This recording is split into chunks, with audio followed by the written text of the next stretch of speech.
Hello and welcome to another exciting episode of the Full Spectrum Pod. No, you're not ready, Trey. You are not You Trey. remember last Trey week? Fish. You remember last week when I Yes. said I don't mess it Yeah. up anymore? Yeah, And you said wait lie. till next week. Yes. All right, Nostradamus. Okay. Hello and welcome to another exciting episode of the Full Spectrum D&D Podcast. My name is Trey. I'm Rungren. Yeah, we got some stuff to talk about tonight. Yeah. If you missed the pre-show, you missed a pre-show. So we had said originally we were going to go into like monsters, and then Yeah. we had a nice little diversion that we want to do here. Yes. And we don't know how long it's going to go. It could be the entire podcast, Okay, but yeah. we'll see. If it takes the hour, it takes the hour. I agree, because I think it's a really fun idea. We want to go back over the races that we covered in the last 3 episodes and decide which class is the best class for them now after their changes. Yeah. And the first one of those, of course, is Aarakocra. This doesn't mean you have to run these as these class, obviously. This is just like, based on the new kid, Yeah. what do they excel at? Yeah. And does it make a difference? Right. Even. The big one is Aarakocra should probably be monks. Well, and you've got that's almost a weird gimme because you got flight speeds. Yep, your flight speed is tied to your walking speed now. Walking speed. Yeah. So anything that's got a flight speed, why not get some levels in Yep. monk? Step of the wind means now I can fly 60 feet. I'm good. And if I dash, Yeah. or you could go rogue. Well, Rogue would work too. Cunning action dash. I think these would make a good arcane archer or good obviously a good ranger, right? Yeah. You've got those. So but I don't know that is it just flying speed that adds into that being the class? Well, the talons with the unarmed strike lets you deal 1d6 plus your strength mod instead of Yeah. bludgeoning for slashing.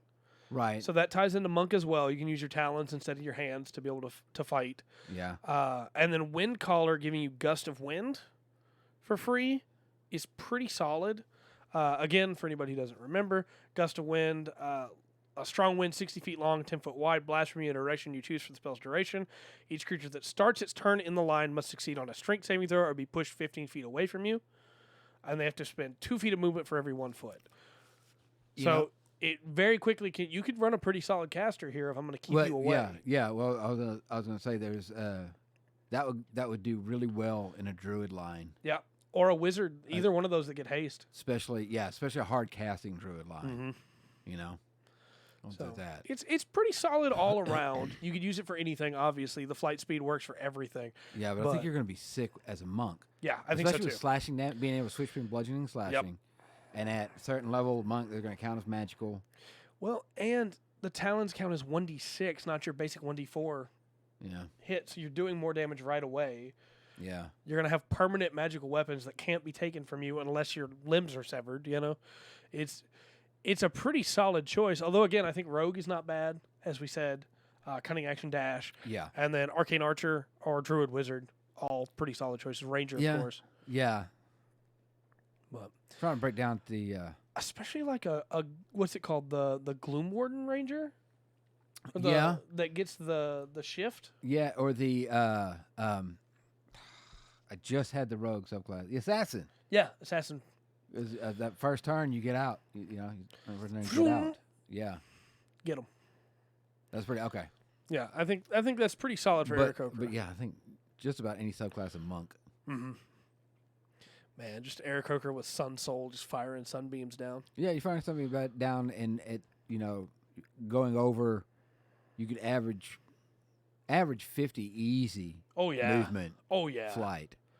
The battlefield is yours. Yeah. So next up we have the Aasimar. And of course, Aasimar are the celestial descended. Yeah. These I think it's kind of obvious, right? But Paladin is a really solid start for this. Because they automatically get healing hands, right? Right. So you don't have to use your lay on hands for that. You automatically get more healing from your hands. Yes, you do. You have light automatically as a cantrip. And then you get to choose between the Necrotic Shroud, the Radiant Consumption, or the Radiant Soul. 2 of those obviously benefit Paladin, Cleric immediately, right? Right. Extra Radiant stuff. And the Necrotic Shroud honestly can work for Paladin as well. Yeah. But Warlock's not a bad choice either with that. No, and this this would give you an expanded. This would be. I think it would also make a really good baseline fighter Yeah. because you've got the extra stuff it gives you is the stuff that you're missing. Yeah. Not quite, Right. but yeah, the stuff that you get for taking that really complements fighter. Yeah, I agree. Because you get healing as a fighter. It may not be much, but Right, but it's there. it's there. I do think the Shroud specifically, giving the debuff to enemies, where they Yeah. must succeed on a charisma saving throw, that really benefits a paladin. Yeah. Of just like, hey, my aura is already around me for my Right. allies. Now I have an aura that the enemy has to deal with as well. Right. But yeah, I think fighter could do really well, and honestly, I think barbarian can do really well for these too, because a lot of this is support stuff that your barbarian's not going to have to do much with on their own. Right. The radiant consumption, the radiant soul, and the necrotic shroud are all gimmies. You just have those, and you can activate them. So it's not really a hey, I have to use my bonus action instead of raging. It's I'm already using the necrotic shroud. Now I'm raging too. I think if I would go with this, I don't know. I think Paladin of Conquest. Yeah, Yeah, if we're gonna narrow it down that much, I think that's where I go. I'd go either that or Grave Cleric. Okay. I think you could do some really interesting stuff with Grave Cleric because Grave Cleric gets less heals from its channel divinities than the others. Yeah. It gets more stabilizing and more necrotic damage, but I think this balances that out just enough to keep them up on heals while also giving them cantrips they don't like. A Grave Cleric's not going to get light Right. unless they choose to take it with a feat. So Yeah. now they get light, and now they can have some of that other stuff too. Right. So, yeah, I'm with you. I think Conquest Paladin, Grave Cleric, and another little, hey, maybe think about this is because the Necrotic Shroud pushes people back, because the Radiant Consumption gives you the bright light, and because Radiant Soul gives you the wings, a Sorcerer that's going to have disadvantage most of the time in melee that can push people back without even having to use an action. Yeah. Yeah. That's very solid. I think there are True. other options that are better for like Ranger, Rogue, but it's pretty solid. Yeah. So just keep that in mind. All right. Let's see that one. Bugbear, right away, fighter. Yeah. Rogue's not bad. Rogue's not bad. No. Fey Ancestry gives you. Is that? Wow. Can you read that off? Is that? Do you give advantage on resistance to charm? saving throws to avoid or in charm. Charm. Yeah. Okay. Not sleep. Not sleep. Okay, with charm. A But little bit through that. bugbears are automatically proficient in stealth. They get surprise attack as an ability, where if they hit a creature with an attack roll, the creature takes an extra 2d6 damage if it hasn't taken a turn yet. Assassin Rogue automatically yeah. just combos with that really well. So, man, yeah. And you're gonna hear some classes come up a lot just because we're gonna try to go basic to complex. They're if we good. can. But yeah, with that extra, even a champion would be nice. Mm-hmm. And of course, barbarian's not bad either. Yeah. That extra reach. Yeah, but that assassin would be nice to pull off. Yeah, you could do a really fun ranger here, I think, too. Proficiency in stealth. You go straight longbow. Yeah, take sharpshooter. Mm-hmm. And just go for it, because you also have that powerful build, so you're able to push, drag, or lift. You can get into positions or move stuff around that you wouldn't be able to do with other races. So, but yeah, honestly, any fighting class is going to be great with that extra reach. This one's going to be an interesting one, I think. Centaur. Okay. Oh. What's their movement? Centaurs have 40 feet of movement. Man, Let me so take that's care going of to this give real quick. that's automatically base higher movement is going to give automatically any kind of ranged, an advantage.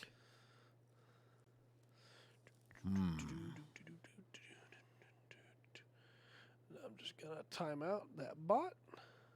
There we go. If they come back, I'll ban them, but that'll time them out for now. Oh, okay. All right, there we go. Missed it. Sorry. No, I was you good. thinking. It would anything with obviously anything range, but man, a centaur sorcerer would be really kind of cool It would. because you've got the extra 10 feet to keep your ass out the fray. Yeah. You Well, know. I also would remind you the charge is a melee weapon attack in the same turn as your charge. Oh yeah. So a melee class is not a bad choice either. Yeah. And here's where things get dumb. I think a centaur monk is really solid. All right. Because they have the hooves that give 1d6 plus 1 strength mod bludgeoning damage instead of your regular unarmed strike. You charge in as a centaur monk. You have 40 feet base, which means as a monk you're getting a lot more movement. Yeah. And then you use your charge ability 30 feet straight forward towards target, hit it with a melee weapon attack on the same turn. You follow it up with a bonus action, making one attack against the target with your hooves. Then you spend key point, and you're unloading. Yeah. You're coming in there and all hooves flying. Yeah. Depends on the temperature, Dark. Yeah, man. But I got another weird pull for you here for Centaur. Okay. Cleric. Because they automatically get proficiency in a choice between animal handling, medicine, nature, or survival. Yeah. I think a cleric in medicine that uses that extra movement speed to get around. A Centaur to be able healer to heal, would be, yeah. And then can still charge if they need to get in there. Must moo. That's pretty good. That's pretty good. But yeah, it's there's a lot of options when it comes to centaurs, honestly. Yeah, I think so. And it's basically it's got 10 more base movement speed. It opens it up. I'm having a hard time like picking an exact. I want to play a centaur barbarian that jumps, lands on its hands, and then spins with its feet. Just knocking them out. Oh man, I don't know. I think with the extra 40 feet. If you take mobile on a centaur, That's what I'm saying. Maybe I'm a warlock. that's pretty dang good. Yeah, and you can stay out of the fray the whole time, basically. Yeah. You're good to go. Shadow one that sinks into the shadow. I mean, yeah, Shadow Rogue's not a bad choice at all. That would be pretty sick. It's not a bad choice at all. With the movement speed, and then so she come charging out of the shadow. Yeah. Honestly, a wizard or a warlock that has controlling spells Yeah. with that kind of speed, be able to move around and maneuver the battlefield is pretty dang solid. Yeah. So Centaur's just a great race. I think so. I think there's a lot of classes you can go with, and you're going to benefit from what it gives either way. So I like, too, about doing this is when we were just looking at the racial traits. it's hard to balance out, isn't it? It is. Yeah. But Centaur wasn't that high on my list when we were looking at it. Right. But now that I'm trying to assign to a class to it, I'm going, this better. is really good. Yeah. I was actually thinking of asking at the end of it, like, has this changed your mind on any class? Oh, yeah. But, yeah. We'll find out. As has been pointed out, the Doulahan idea of, hey, I'm going to be a Centaur, and I'm going to be a fighter, and I'm going to be a Centaur battle master, and I'm going to... Okay, hold on. Could I play a cavalier fighter Faith and Ann, count I know as my if you own drank, mount? You'd have taken a drink right then. But The hands came up. Can I be a cavalier fighter and count myself as my mount if I'm a Centaur? As long as you're not trying to cry on something else, I guess I'd rather have that. I don't know, man. That'd be a weird... I want to try it, though. That'd be fun. Just, I am a character that's on the back of the Centaur. Right. Next up is Changeling. And honestly, I think Changeling's going to be pretty easy. There are two obvious pulls for Changeling in my mind, and maybe you have one that's going to surprise me. But Rogue. Yeah, that would be. Rogue and Warlock right away speak Yeah. to me for Yeah. Changeling.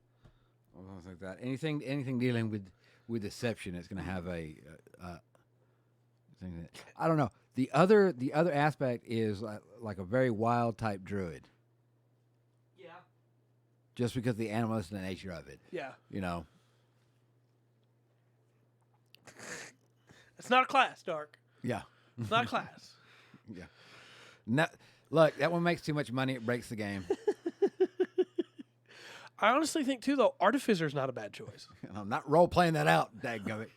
Artificer's not a bad choice for Changeling either. It's not a class that I'm as familiar with as the others, obviously, because it's new. Yeah. But I think that there's some fun stuff that you can do with that, too. You know, I'm going to change it to a size. I can't change it to a size bigger, but I'm going to change it to a larger creature, technically. I'm going to go from, like, hey, I was a gnome, now I'm going to look more like a human, and I'm going to have the cannon on my shoulder, you know? Yeah. Although a gnome with a cannon on its face would be really funny.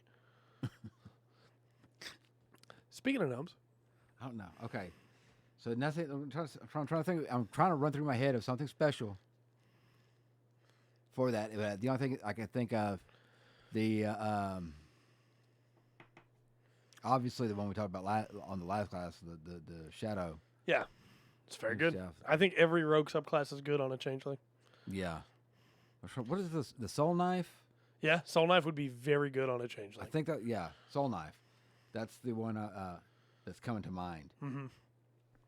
And the Pact of the Book warlock or Pact of the Chain, either one of those two would be really solid. I think. You know, I hate to say it, they'd make great bards. Yeah, they would. That's true. They would change their voice at any time. Yeah. Can a gnome change into centaur? It cannot. No, I'm sorry. Or a changeling changes. A gnome also can't do it, but Yeah, right. they can only change into something that is roughly the same height as theirs. Yeah, there's some tight rules around Medium, small. They can go between those two. But now there's ways that can happen. I mean, you can there's spells. There's spells. Polymorph, yeah. So True polymorph. For deep gnomes, we have their gift to the Svefneblin. I got it. So you start out with magic. Disguise self, non-detection. They have both of those, right? Right. Then they have Svefneblin camouflage. They can make stealth checks with advantage a number of times equal to the proficiency bonus. Right. So again, very good Rogue. rogues. Yeah. A gnome centaur would be great. That's true. Centaurs are now medium, but I don't think you get to grow more limbs. I wish it worked that way. You can make you can make it a world that the centaurs are all Shetland ponies. That'd be pretty great. I think so. Yeah, no, I mean rogues are the gimme here, right? Well, it's like that, anything that gives you that on stealth. Mm-hmm. Obviously, it works for any class, but man, is it nice to have advantage. Yeah, I think these with could a also be rogue. decent bards. You get disguise self for free. Yeah.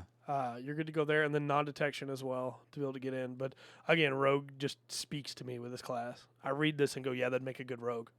So, yeah. Dwergar's next, and of course they're a type of dwarf, but they're magic dwarves, and they're psionically fortitude. Yeah. They are resistant to psionics. That's Barbarian. what I was trying to say. Barbarian is right away what I was thinking. Because also they can cast Enlarge Reduce on themselves. Yes. So here we go. Enlarge immediately on myself at the start of every round of combat. I'm a barbarian. I'm going in there. I'm swinging. Yeah. They can also cast invisibility on themselves. And I just want to throw this out there. An invisible barbarian is a horrifying thing to think about. No, I agree. You automatically get advantage on saving throws to avoid or end poisoned, to avoid or end charmed or stunned. Yeah. That's a sick barbarian. That is a very sick barbarian. This is the first class that we've hit where I'm like, why anything else? Right. You could run fighter, you could run rogue, you could run paladin, but like barbarian, this is a dang good barbarian. Next up's a ladrin, and of course, like most of the elves, you're either going to get ranger or a caster for your default, right? Mm-hmm. That's the way that elves stat lines normally work out. Yeah. But I'm gonna throw out a little small different thing here, and I'm gonna say I think depending on which Eladrin you're choosing, Yeah. See, that's the thing. Rune Knight is a great choice. Yeah. Eldritch Knight is a great choice. Yeah. You take a fighter that gets just a little bit of spell casting, and you have something really strong here. Well, we'll throw this out. This automatically gets phase step. Yep, for any of the variations. For any variation. So you're automatically Equal to the proficiency bonus. any, so one, right. We haven't fully upgraded in our campaign yet. No, but I mean, that puts, obviously, okay, you got any kind of rogue, backstabbing going on with that. You also have that ability again. When you get that, you can get away. You can keep as a even as a kobold. Yeah, you're able Rune Knight to was move. Good. Rune Knight was good. Right, Rune Knight was a really interesting class. Yeah, Rune Knight's fun.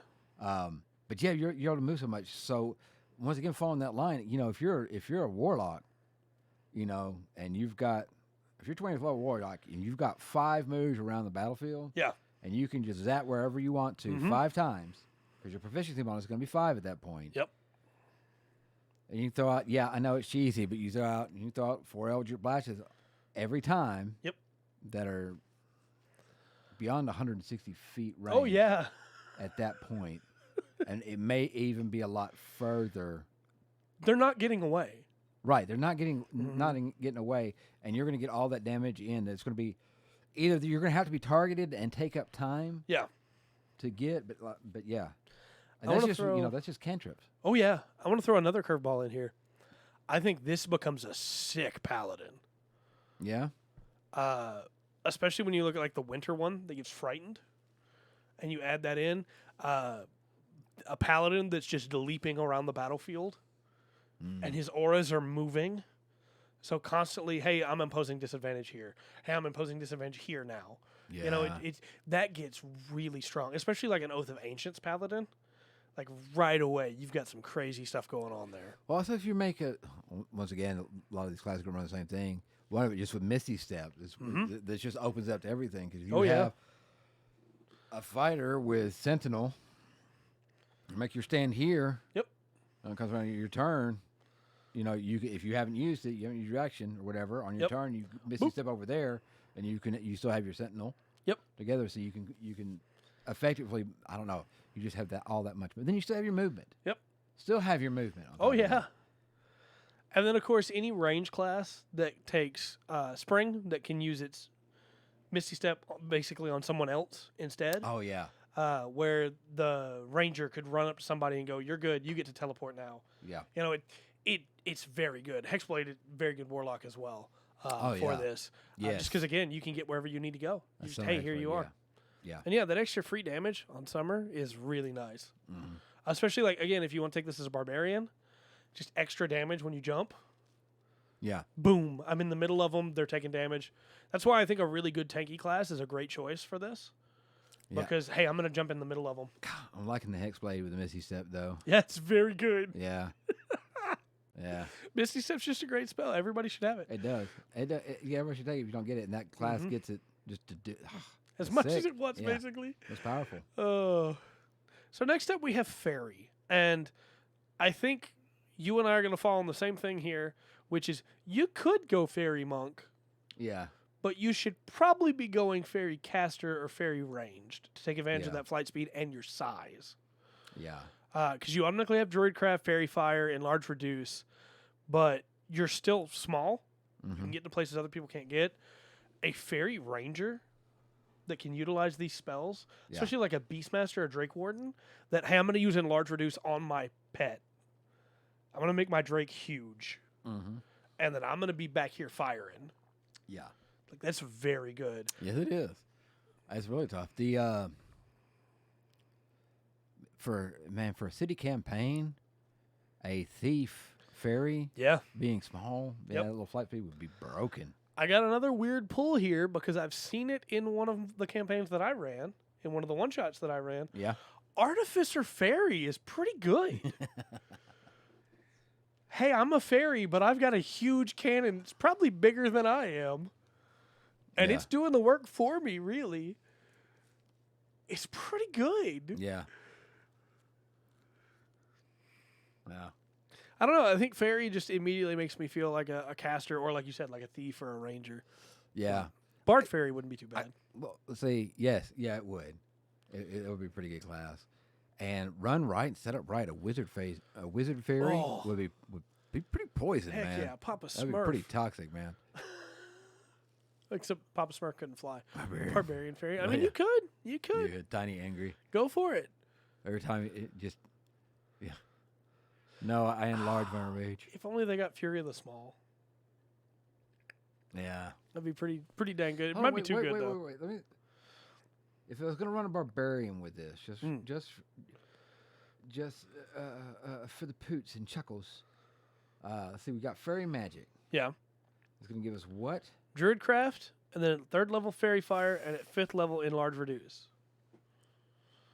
And Fairy Druid wouldn't be too bad either, honestly. So you'd be a barbarian, you'd be a small barbarian, but you would have Fairy Fire. Yeah, and you'd have Enlarge Reduce. It would take, when you survive those first few levels, you might be you could get somewhere with that for sure. You can get somewhere with that for sure. You just have to myself big fairy. Yeah, it'd be pretty solid. But yeah, I think if I was going to do it, I'd like really try to I think I'd go Fairy Wizard, honestly. I'm trying to think of the subclass. Fairy Wizard would be really good. Evocation is my go-to, but Conjuration would probably make more sense. Transmutation would be really fun. Transmutation's really fun. I just like Fireball. I do too. I think we all do. And I think that would be a lot of fun, being just the extra damage. The giant thing on Rune Knight. Yeah. Yeah, and larger deuce, yes. It's pretty great. Yeah, so some of the stuff is broken. Speaking of broken, let's look at Furbolgs, because obviously the first thing you think of is Druid, right? Yeah. Detect Magic, Disguise Self, they get for free. They have Hidden Step. They can turn invisible start of your next turn till you attack, make a damage roll, force someone to make a saving throw. They have the Speech of Beast and Leaf. All that is a really solid Druid for like a Hermit in the Woods, but it also makes a really strong Arcane Trickster. Yeah. Being able to That'd turn be cool. invisible whenever you want, automatically having Detect Magic and Disguise Self, with which you can make yourself shorter by 3 feet. I guess pretty good. That is. Arnold's very fairly. I mean, you could go as Arnold. I would. It'd be a small twist, but it'd be an interesting one to have a Furbold Nature Cleric. Yeah, that'd be fun.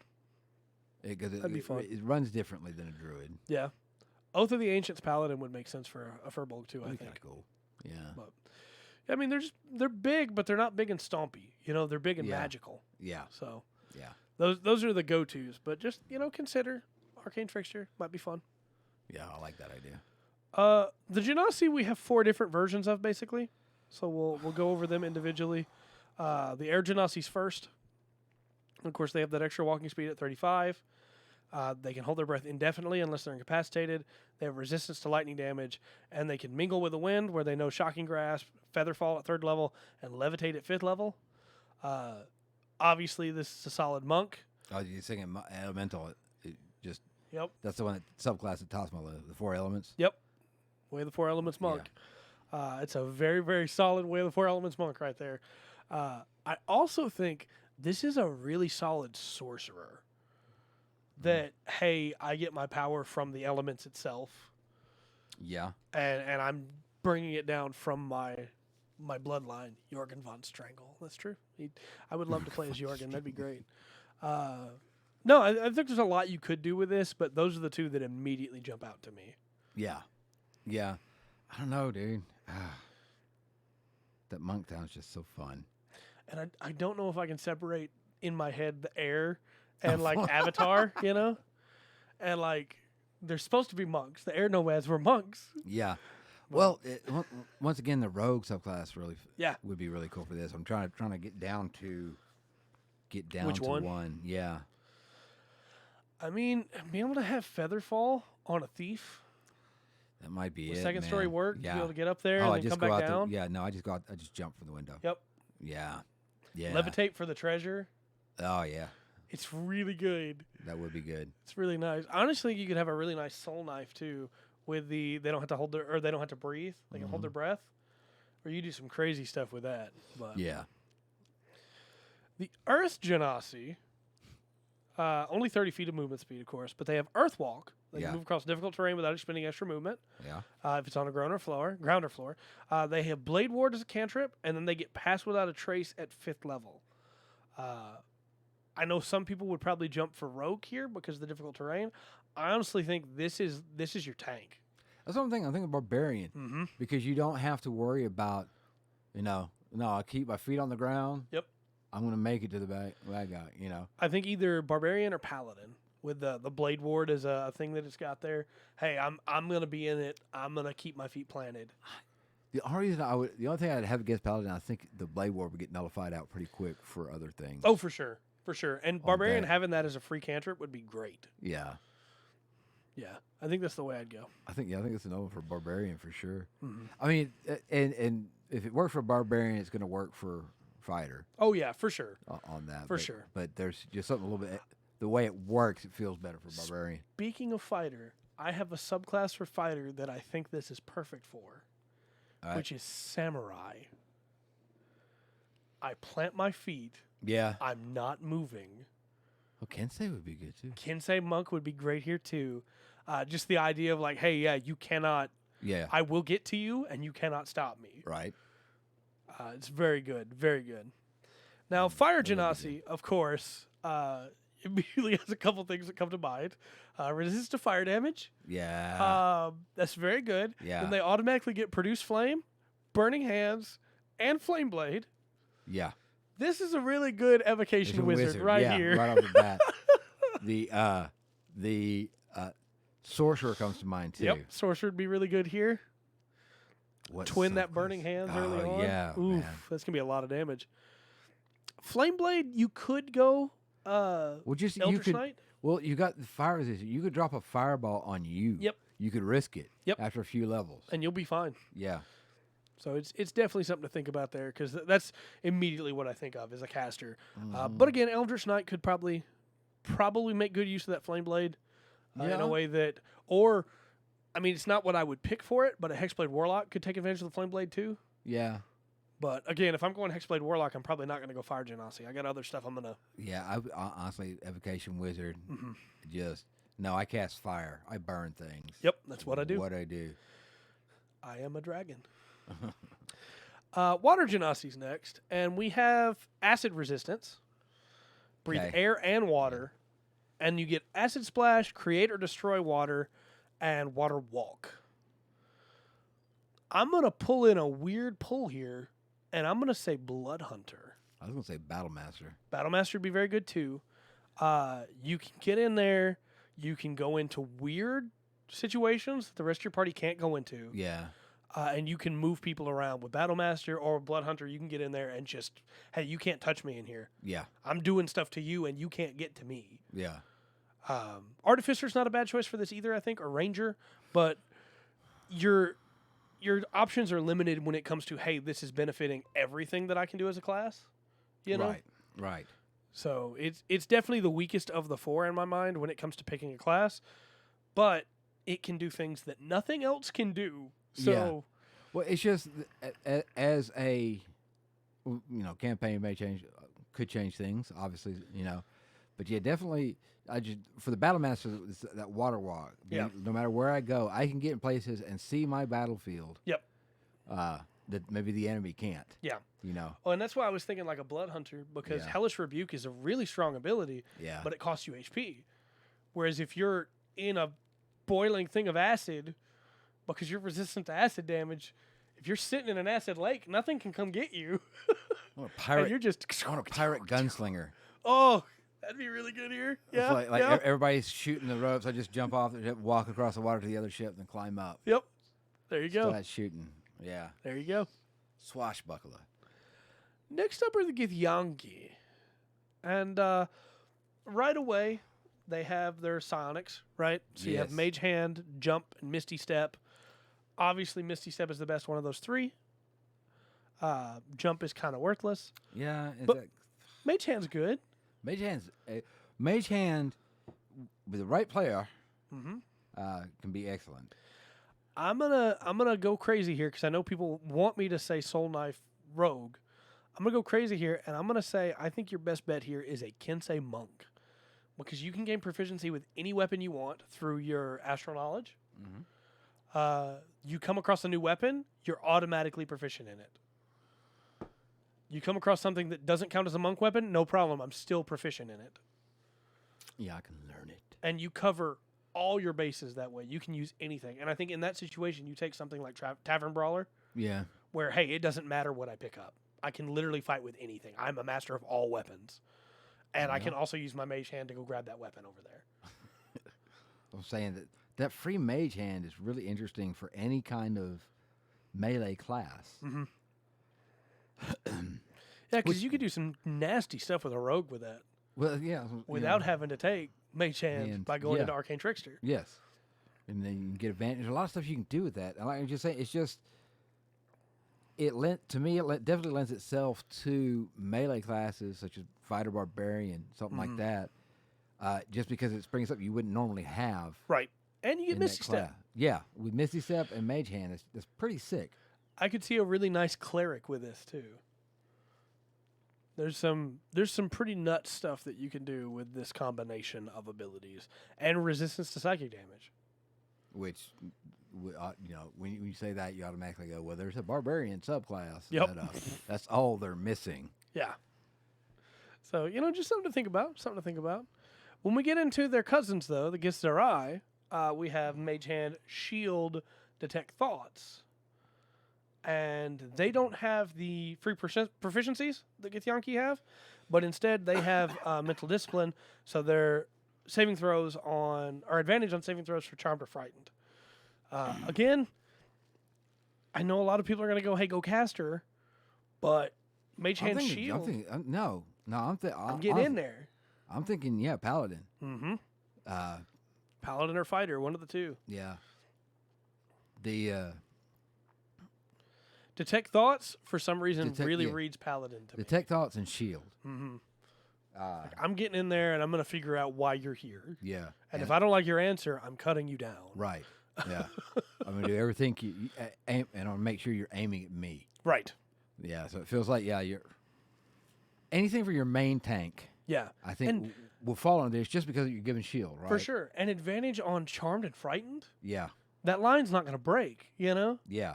That's very good. Yeah. I think Paladin and Fighter may be even. Yeah. That's why, but I feel Paladin more. I do too. I agree. Next up is Goblin. Goblins are really interesting now. So they have their Fey ancestry. Mm-hmm. They have Nimble Escape. They get disadvantage or hide as a bonus action on each of their turns. Yeah. Then they have Fury of the Small. Of course, when you damage a creature with an attacker or spell, the creature size is larger than yours. You can cause the attacker spell to deal extra damage. The extra damage equals your proficiency bonus. Mm-hmm. You can use it a number of times equal to your proficiency bonus. I know people are going to go Rogue, and don't get me wrong, I get it, right? Yeah, Disengage or hide as a bonus action, but Rogues can already do that. Yeah. But, you are getting extra damage on your backstab. You are getting extra damage on your backstab. My gut says you go Fighter or Bard with this. Yeah. And that way with Fighter, you're now getting the option for disadvantage or hide. You're acting like a rogue. You're getting extra damage on your swings. You have advantage to not be charmed. And with the Bard, you're able to disengage if they get too close. Same way with Arcane Archer would be really good. Arcane Archer would be very good with this. Artificer would probably be really good with this. Disadvantage to get away and then get back into hiding, and here we go. Yeah. Because, again, I get why people go Rogue, but Rogue can already do that. It feels like a waste to then take Rogue on this when you already have it. Yeah. But yeah, I understand. I kind of agree. I agree with you on that. You're taking a bit more. Yes, the Fury of the Small is good, but that ability just to automatically be able to disengage is huge. Yep. So really it's beneficial for just about any class. It is. Ranger, Warlock, Wizard, Sorcerer. Yeah. Go down the list. Even a Cleric. Hey, I need to disengage so I can go heal. I need to get away from this guy, and I can't take a hit right now, but they're going to die if I don't go. Yeah. I'm going to disengage. It's very good. It's very good. You know what would be fun? What's that? A Knowledge Cleric. Oh, yeah. As a goblin. Yeah. Oh, that would be great. I think we'll probably have time for one more, maybe two here. Okay. Let's do it. Next up is the Goliath. Barbarian. Yes. Next. No, okay. No, I agree. I agree, though. Barbarian is like, it's made for that. The only thing I'll say is because it has that built-in Stone's Endurance, when you take damage, you can use your reaction to roll a d12, add your con modifier to the roll, and reduce the damage by that total. Use it a number of times as your proficiency bonus. You could also use this as a paladin or a cleric, or a fighter to be a tank. True. And I mean, this is nuts. But at level 1 as a wizard, if you had the ability to maybe not take damage and live to level 2, Goliath suddenly becomes a pretty decent wizard. Yeah. It's true. Just throw that out there. Absolutely true. And you have resistance to cold damage. So that's nice. Yeah. But no, I agree. On the whole, Barbarian is the way to go here. Because again, not only do you get your rage, right, but you can burn your reaction every turn to reduce that damage even more. Yeah. So you are just in the fray forever, basically. Yeah. It's very good. Yeah, that one was pretty easy. This one might be a little bit more difficult, though. Herongon. You can add your proficiency bonus to your initiative rolls, which automatically tells me assassin. Yeah, right? that throws that up there as a definitely something to look at. Proficiency in perception. Right. When you fail a dex saving throw, you can use your reaction to roll a d4 and add it to the save, potentially turning the failure into a success. You can't use the reaction if you're prone or your speed 0 for lucky footwork. Okay. Yeah. So that leads into some ranger classes that would feel good with that. Oh yeah, and it means you can get into the fray if there's a fireball. Yeah. And then of course rabbit hop, which I think is probably going to be the hardest part to gauge in here. As a bonus action, you can jump a number of feet equal to 5 times your proficiency bonus without provoking opportunity attacks. Use this trait only if your speed is greater than 0, and you can use it equal to your proficiency bonus. So you can just get out of there. I think. Okay. Is my speed at 1 here? Schwarzburger. It's 30, so as long as it's not 0. No, what I'm saying. Yeah, so I want to leave 1 foot. I'm going to move 29 feet. Now I can jump. I can jump. That jump thing's actually pretty huge. Yeah, it is, and that's what throws it all off for me. Yeah, because you don't have an opportunity attack. Right. So that kind of falls in one that gives your caster class. Wow, what a great thing for a caster. Oh yeah, I can get out of there. Yeah, it's like okay, the orc runs up. Well, I jump. And that's where again, when we add in lucky footwork, I go wizard. It would. Because if I need to drop that fireball on me, I can maybe save even if I fail, thanks to lucky footwork, and then I can get out of there. Yeah. But it's a tough call. I do think rabbit hop really benefits a druid. You think so? I'm fighting. I've wild shaped. My wild shape is dropped. It's my turn. I'm surrounded. It was fine when I had the health of a bear. Right. Now I don't. Yeah. I'm hopping out of there. Yeah, the house is huge, man. Mm-hmm. It's a... Anybody could benefit from this, honestly. Yeah. Because as a barbarian or fighter, champion, basic fighter, it's like, okay, I'm going to run up here. I've got 2 attacks. Okay, I hit this guy. All right. I'm going to use my hop. Yep. And get over here to this other battle. Yep. And hit this guy. Action surge. And try to, Are there mutagens? I don't think so. Also, for anybody who's like, what does that mean? 5 times your proficiency bonus. If your proficiency bonus is 3, you can jump 15 feet. Yeah. That's going to get you 3 squares. If your proficiency bonus is 5, you can jump 25 feet. Right. Which is almost your full movement. Yeah. It's pretty crazy.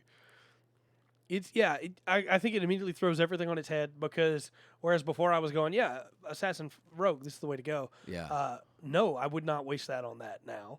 I would go shadow rogue. I would go soul knife rogue. I would go pirate rogue. Oh, man. Before I would go assassin now.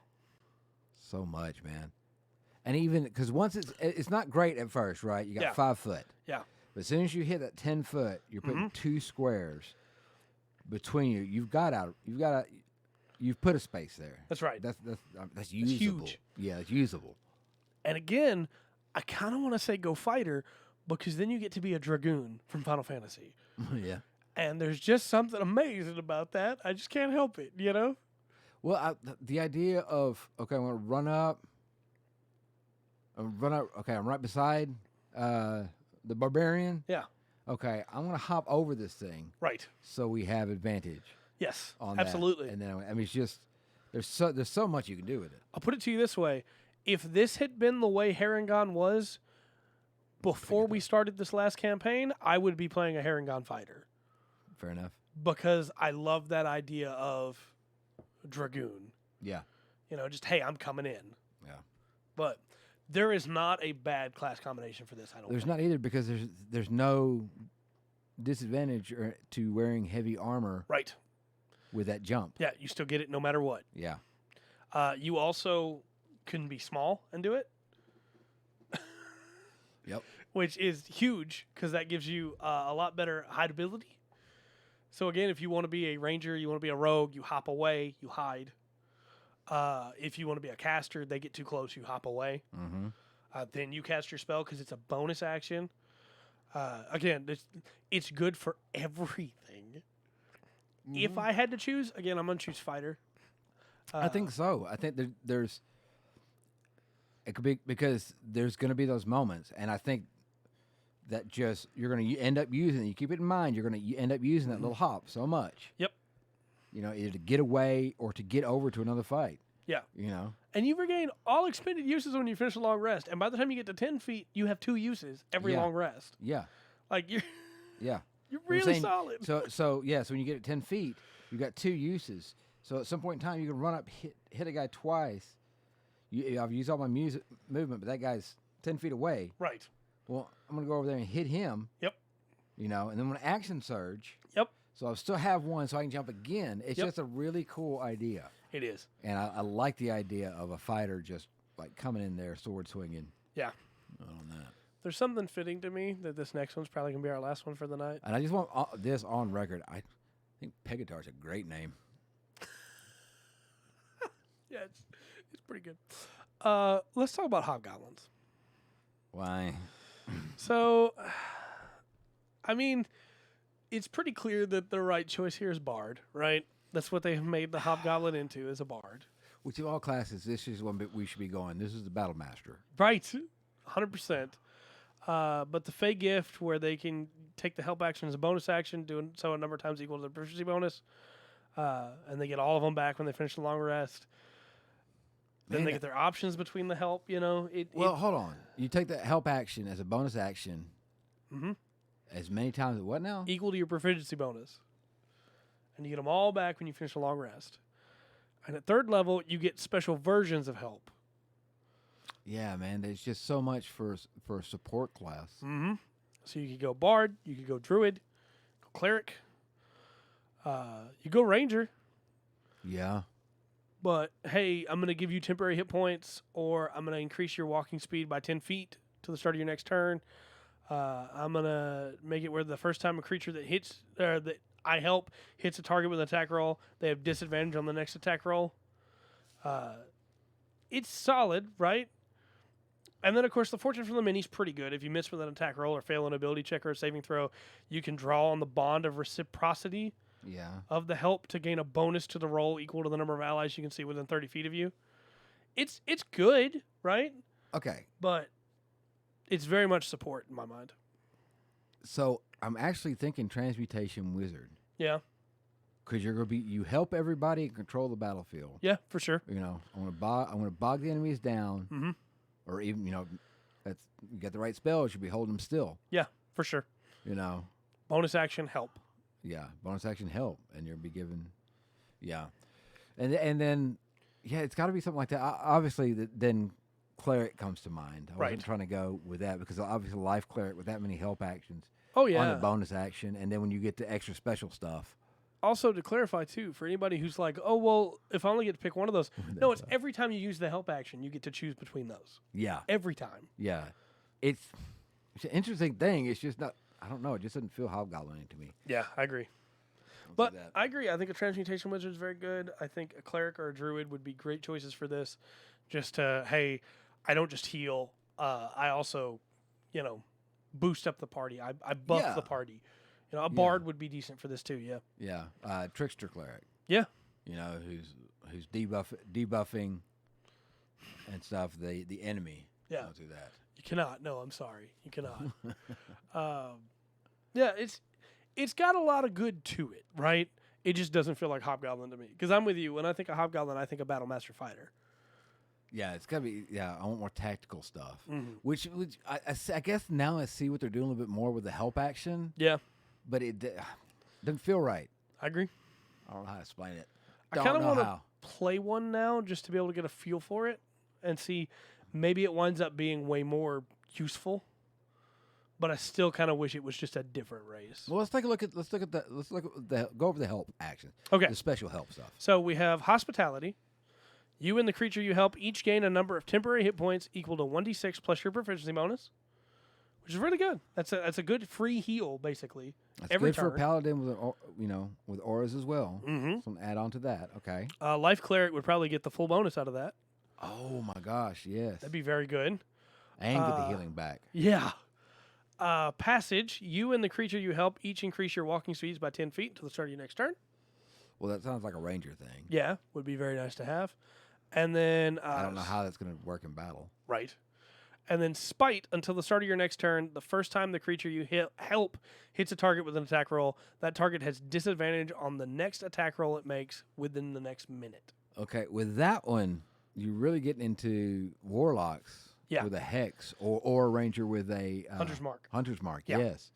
Because you could really help double. You're kind of doubling yourself up there on both hit and damage. Right. For sure. On that.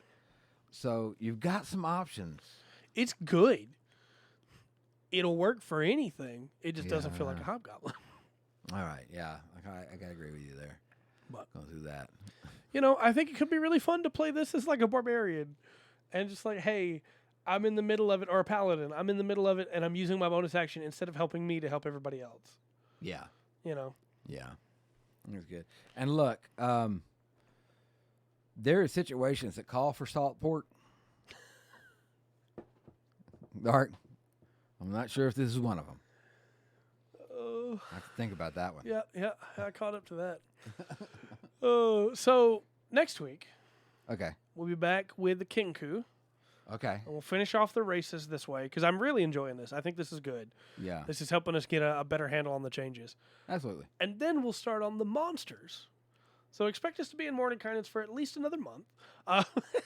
Well, yeah, but big good stuff. Good stuff to talk about. Try Yeah. to get get player stuff side, and then we're going to be getting into the DM side with the monsters and everything. So I'd like to dig into this. Okay, and my question goes back: anything changed for you?